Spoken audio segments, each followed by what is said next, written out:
DJ वाले छोरे अपनी स्टाइल में बजाना।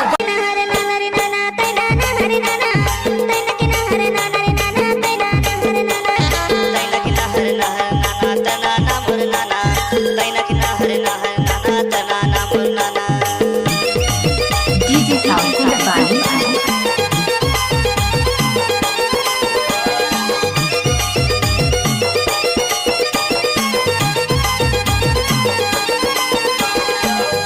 नाचने वाली लड़कियों के पास दम नहीं है, डीजे वाले दिलीप मालिक किया करेगा।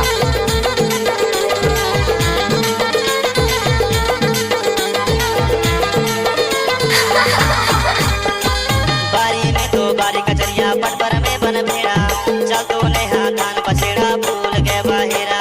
बारी में तो बारी कचरिया पर में बन भेड़ा चल तो नेहा धान पसेड़ा भूल गए बाहेरा।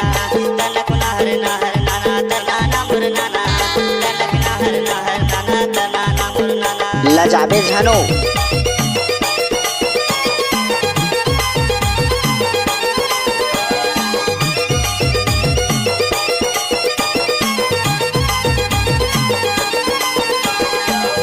किसी भी गाने में मिक्स करता है तो दिलीप यादव का दाया हाथ का खेल है।